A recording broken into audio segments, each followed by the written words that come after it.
it gets hot up there on the, Yeah. it gets real hot up there. That's why I did not have a good night as far as water went. Is the waitress, she got me, she's like, "You want a water?" I was like, "Yeah, I love water. I'm dying of heat." And then so I put it off on the floor off to the side, and somebody knocks it over. I'm like, okay, no big Oh deal. man.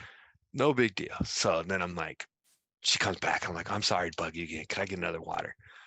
And it was that I was at that thirst where that drink of water is just like glorious. Like, so I take Yeah. like 2 sips off it, and I cannot remember who, but one of the MMA lab guys was fighting, and Jared Cannonier is sitting right next to me. And he gets excited and he knocks my water everywhere.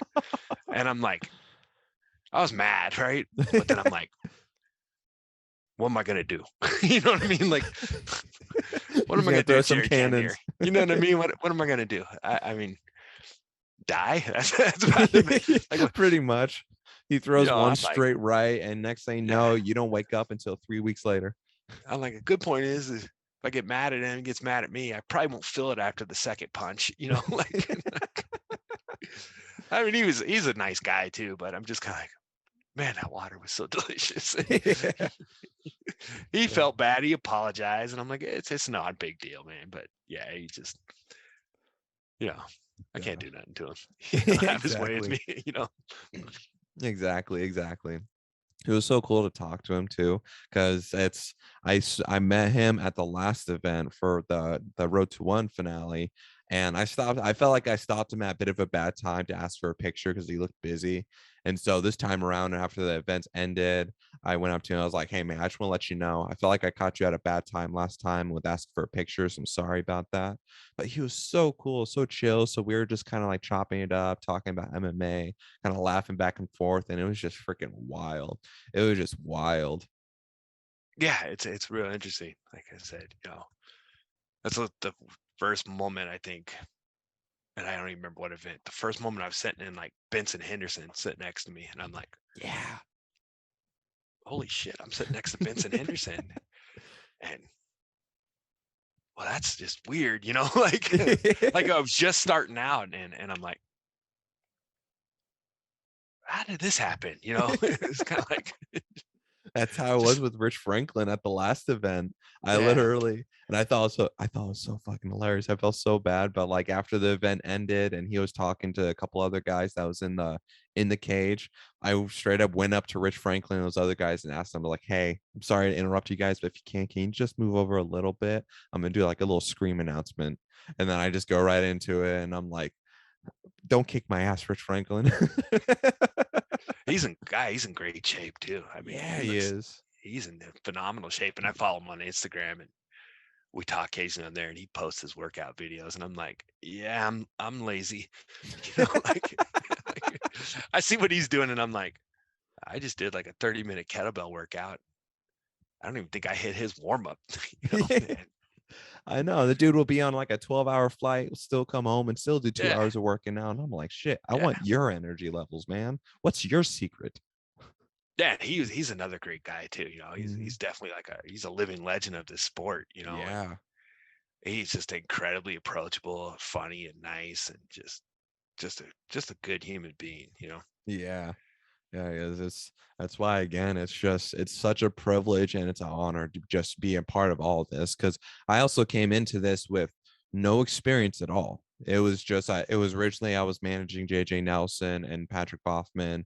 And then that's how I got introduced at the quarterfinals to MMA Stalker and Row. And then going from there, just getting experience in now interviewing fighters.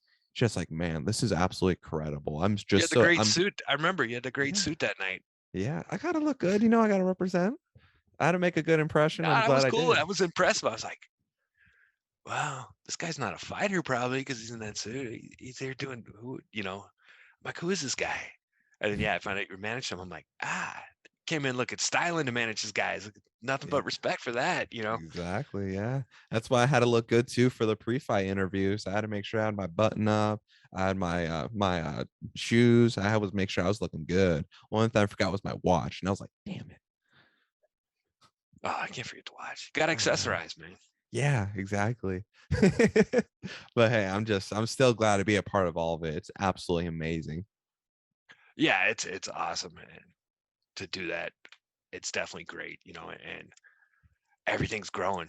It's still, I mean, in the grand scheme of things, this is still a new sport. I Yeah. mean, you look at pro football's been, I don't know, forever. Baseball's been, probably 100 years old. Basketball's Yeah. been around forever, and the explosiveness and growth of it. If you would have told me even, my first live MMA event was UFC 3. I was 16, and we snuck out. Like, oh, I'm staying at my friend's house, mom, and he's like staying at my house. And it was before cell phones Yeah. and stuff. And then we drove out to this event. If you would have told me that like it was on ESPN, at one point this is going to be on ESPN, I'd have been like, you're high as shit. Like, they're not going to put this on ESPN. You know, there's no way that they're going to have this, on the same thing that the NBA and Major League Yeah. Baseball and stuff. And here we are, and Yeah. we got Bellator's on Showtime now, and Kabate Global's on multiple channels, and it's starting to grow at a level that is really fast given the short time frame that first UFC event was 1993. So you know Damn. that wasn't that long ago. Like, I remember watching that, Yeah.